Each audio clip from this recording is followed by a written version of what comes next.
में भी बीजेपी को बड़ी जीत मिली है। बीजेपी के प्रत्याशी संजीव शर्मा यहां से जीत गए हैं। बड़ी खबर आपको बता दें, 69,307 वोट से जीत हासिल की है गाजियाबाद में भारतीय जनता पार्टी के प्रत्याशी ने, और बीजेपी का गढ़ माना जाता है। बीजेपी की गढ़ है गाजियाबाद सीट, और एक बार फिर से भारतीय जनता पार्टी ने ये साबित कर दिया कि तो जैसे जैसे हम देख रहे हैं कि रुझानों में जो हमारे पास 7 और 2 का जो रुझान दिख रहा है, उसमें अब ये सीटें जीत में तब्दील हो रही है। पहले हम रुझान आपको बता रहे थे कि यहां पर भारतीय जनता पार्टी के प्रत्याशी आगे चल रहे हैं, अब धीरे धीरे वो सीटें जीत में तब्दील होती जा रही हैं। अमित राणा हमारे साथ जुड़ गए हैं, हमारे सहयोगी फोनलाइन पर।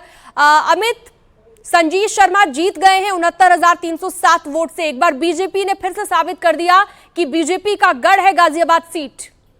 देखिए, बिल्कुल ये कहना अतिशयोक्ति नहीं होगा। लगातार 2 बार से यहाँ से विधायक जो चुने जा रहे थे वो भाजपा के चुने जा रहे थे। विधानसभा 56 यानी कि शहर सीट को कहा जाता है, जो कि हॉट सीट कही जाती है, और यही कारण भी रहा कि इस इतिहास दोहराते हुए संजीव शर्मा ने तकरीबन 69,676 वोटों से अपनी जीत हासिल की है। जबकि दूसरे नंबर पे जो रहे हैं सिंहराज जाटव रहे हैं, जिन्होंने महज 27,174 वोट मिले हैं। तो ये भाजपा की सीट शुरू से ही कही जा रही थी। यही कारण भी रहा कि भाजपा ने अपना यकीन दिखाते हुए जो भाजपा के मौजूदा महानगर अध्यक्ष थे संजीव शर्मा, उनको मौका दिया, और एक बेहतरीन मतों से वो जीते भी हैं। बिल्कुल एक बड़े मार्जिन से जीत हासिल की है। अमित राणा हमारे सहयोगी हमारे साथ जुड़े हुए थे। 69,307 वोट से संजीव शर्मा जीत गए हैं। आलोक अवस्थी जी, एक और सीट अब जीत में तब्दील हो गई और आपके खाते में आ गई।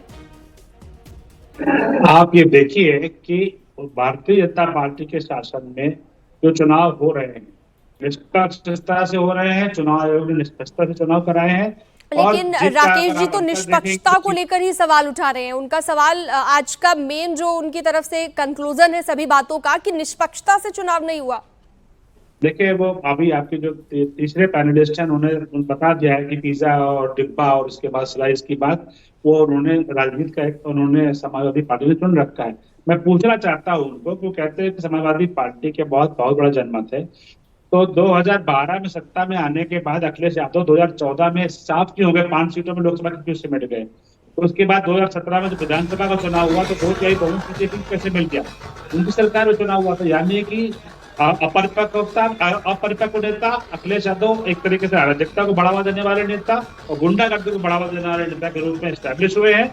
इसीलिए जनता ने उनको चुनाव दर चुनाव हराया है। चाहे जिला पंचायत का चुनाव हो वहां पे उनको हाशिए पर फेंका, चाहे कोऑपरेटिव का चुनाव वहां हाशिए पर फेंका, नगर निगम में खाता नहीं खुलने दिया, और लगातार 2 विधानसभा चुनावों में उनको बाहर बैठा के रखा, दोबारा फिर बैठाएगी। तो उनको अपनी हार स्वीकार करनी चाहिए। जो उनकी नीतियां हैं जो है दंगाइयों के साथ देना और अराजकता फैलाना, गुंडागर्दी के साथ देना, उसको जनता लगातार जवाब दे रही है। और यहाँ भ्रम न फैलाए, समाजवादी पार्टी के प्रवक्ता यहाँ बैठे हुए हैं कि उनको उनके साथ जनमत है। जनमत भारतीय जनता पार्टी के साथ में, जनमत नरेंद्र मोदी के पीछे, जनमत जो है योगी आदित्यनाथ जी के पीछे। ठीक है। अच्छा राकेश जी, एक और चीज, एक और सवाल मेरा आपसे रहेगा कि क्या यहाँ पर, चलिए मैं आऊंगी आपके पास, फिलहाल ये जश्न की तस्वीरें आप देख लीजिए। भारतीय जनता पार्टी के खेमे में पटाखे जलाकर और रैलियां निकालकर कह सकते हैं कि यहाँ पर खुशी जताई जा रही है। बहुत सारे लोग इकट्ठा हो रहे हैं एक जगह पर, हुजूम लोगों का उमड़ रहा है। फिलहाल ये देखिए जो भारतीय जनता पार्टी का झंडा है हाथ में लेकर ये जश्न मनाते हुए। इससे पहले हमने देखी उत्तराखंड की केदारनाथ सीट से, वहां से भी जश्न मनाती हुई महिलाओं की तस्वीर सामने आई। नारी शक्ति की जीत वहां पर बताया गया। लेकिन फिलहाल ये देखिए आप, भगवा रंग से होली भी खेली गई और पूरे तरीके से खुशी यहाँ पर मनाई गई। भारतीय जनता पार्टी के दीपक पटेल भी आगे चल रहे हैं। तो कई ऐसी सीटें हैं जहां पर भारतीय जनता पार्टी के उम्मीदवार आगे चल रहे हैं। फूलपुर सीट से दीपक पटेल आगे चल रहे हैं और शुरू से ही सुबह से ही मैं देख रही हूँ कि शुरुआत में ही बढ़त बना ली थी दीपक पटेल ने, और अभी 8,233 वोट से आगे चल रहे हैं। राकेश जी से मेरा सवाल था, राकेश जी बहुत सारी ऐसी जगहों पर जहां पर कहा जा रहा है कि बीजेपी के उम्मीदवार आगे हैं, धीरे धीरे जीत भी रहे हैं।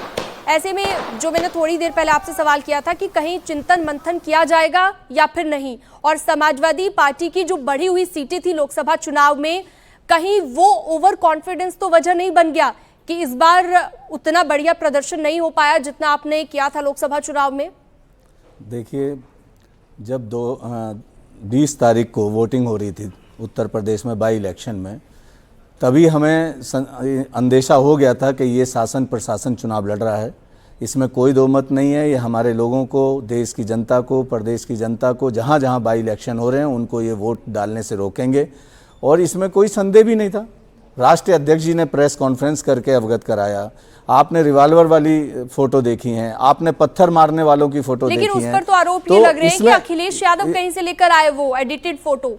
उसकी जांच करा लीजिए कहां से फोटो लेके आए हैं, तो उसी क्षेत्र की, कहीं विदेश से तो नहीं आई वो फोटो। नहीं, लेकिन उस पर एसएसपी सफाई भी दे चुके हैं। आप इन बीजेपी की मानसिकता को समझने की कोशिश करिए। बीजेपी की मानसिकता है डालो फूट कर लो लूट। जैसे अंग्रेजों का एक मंत्र रहता था, उसी प्रकार से दे दो चंदा और ले लो धंधा। इन लोगों का ये मूल मंत्र है। इनका कोई मूल मंत्र ये नहीं है कि रोजगार पे ये बात कर सकें, ये महिलाओं पे बात कर, सुरक्षा पे बात कर सकें। मैं ऐसा इसलिए कह रही हूँ राकेश जी, क्योंकि जनता ने आपको जो है नहीं यहाँ पर दिया है, जिस तरह से आप 7 और 2 हम जो देख पा रहे हैं टैली में, तो इसलिए आपसे सवाल मेरा ये है कि आपका मूल मंत्र क्या है? क्या आप जनता के बीच वो बात नहीं पहुंचा पाए जो आप कहना चाहते हैं? हमारी जनता तक पूरी तरह बात पहुंची थी, इसमें कोई दो मत नहीं। और जनता इस ढोंगी पाखंडी शोषणकारी मानसिकता वाली बीजेपी को हटाना भी चाहती है, लेकिन अगर उन लोगों को वोट ही नहीं डालने दिया जाएगा तो कैसे ये हटेंगे यहाँ से? मेन चीज़ तो ये है कि वोट डालने दिया जाए। इन्होंने ये देखा कि वहाँ पे इन्होंने रिवॉल्वर रहलाई, पत्थर मरवाए, इन्होंने उन्माद फैलाया, तो वोट डालने के लिए लोग निकले नहीं। उन्हें ये महसूस हो गया कि हमारे वोट डालने से ना तो सरकार बदलेगी, और अब पहले तो अपनी जान बचाएं, झूठे मुकद्दमों से बचें। ये शासन प्रशासन केवल लोगों को झूठे मुकद्दमों में फंसाने का काम कर रही थी, इसलिए कुछ लोग अपने घरों से वोट डालने के लिए नहीं निकले। और ये जो है, ये कोई लोकतंत्र की जीत नहीं है, ये शासन प्रशासन की जीत कह सकते हो आप। 2 या 3 सीटें मेरे ख्याल से ऐसी थी जहां पर इस तरह के आरोप लगे और इस तरह के विवाद सामने आए। 2 या 3 सीटें शायद ऐसी थी, बाकी सीटों पर तो ऐसा कुछ नहीं हुआ था। फिर भी वहां पर समाजवादी पार्टी को फायदा नहीं हुआ। मैडम, जब पूरे उत्तर प्रदेश में एक विधानसभा सीट से, आज सोशल मीडिया का जमाना है, पूरे देश में वायरल होता है कि ऐसा हो रहा है, तो कहते हैं ना भय से भूत कांपता है, तो उस हिसाब से इन्होंने ऐसा डर बना दिया गया कि आप अगर वोट डालने निकलेंगे तो आपको झूठे केस में फंसा दिया जाएगा, आपको निकलेंगे तो तरह तरह की प्रताड़ना दी जाएगी। इस प्रकार के आपने सोशल मीडिया पे देखा, आपके चैनल पे देखा, जो उत्तर प्रदेश में 2024 में इलेक्शन हुआ, आपने देखा इनको ढोंगी पाखंडी शोषणकारी मानसिकता वाली बीजेपी को जवाब दिया इस उत्तर प्रदेश नहीं। और चंद दिनों के बाद आप देखोगे ऐसा रिजल्ट, जबकि मैं खुद कह रहा हूं कि मैं गांव-गांव घूमा हूं, लोगों से बात की, लोगों का जन आक्रोश इनके बीजेपी के खिलाफ था, शासन प्रशासन के खिलाफ था। ये चुनाव अगर निष्पक्ष होता तो 9 की 9 सीटें उत्तर प्रदेश की समाजवादी पार्टी आलोक अवस्थी जी देंगे।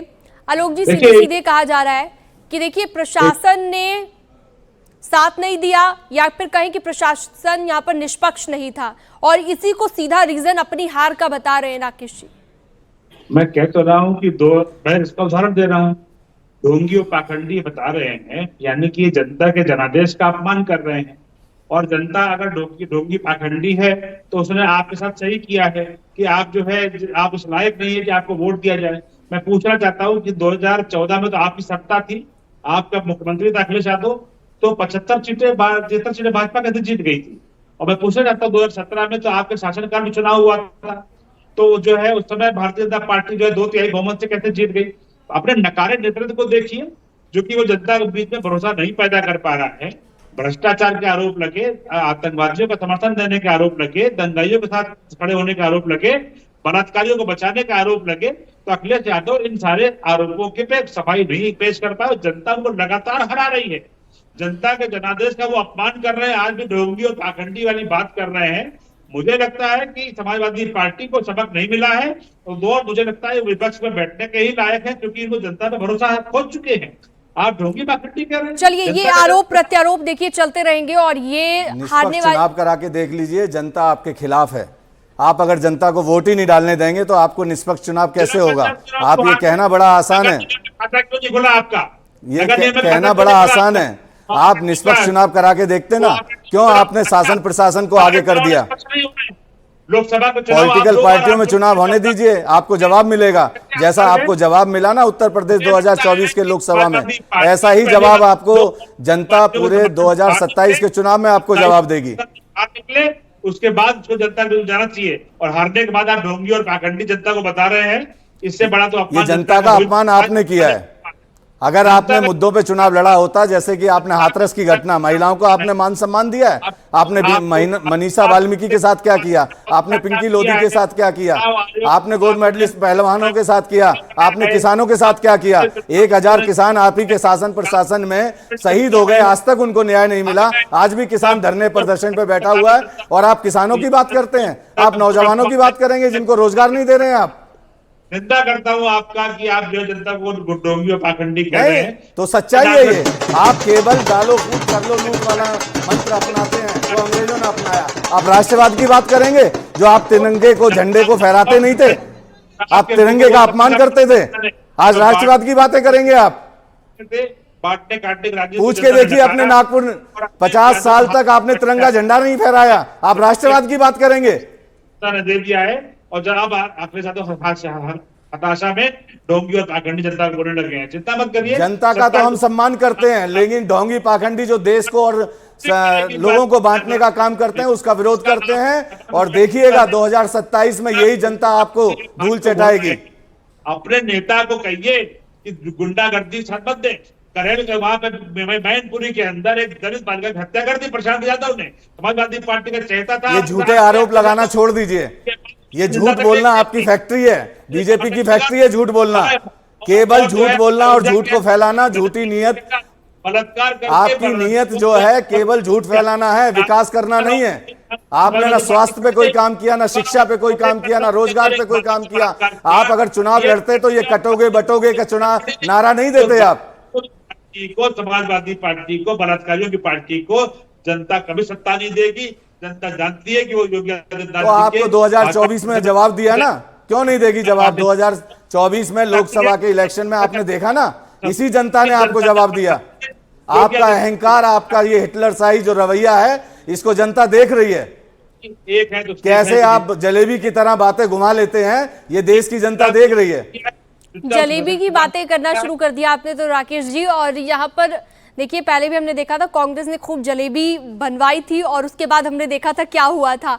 लेकिन अभी जो आप बात कर रहे हैं उस हिसाब से टैली तो नहीं है। देखिए, आपकी सभी बातों का मैं सम्मान करती हूँ, जो भी आप कह रहे हैं फैक्ट्स के साथ अगर कह भी रहे हैं, लेकिन जनता ने तो आपको नहीं चुना ना। तो अब ऐसे में क्या खुद पर भी मंथन करेंगे या फिर मैडम, जनता ने हमारे को वोट देने के लिए मन बनाया, लेकिन आपने जनता को वोट डालने नहीं दिया।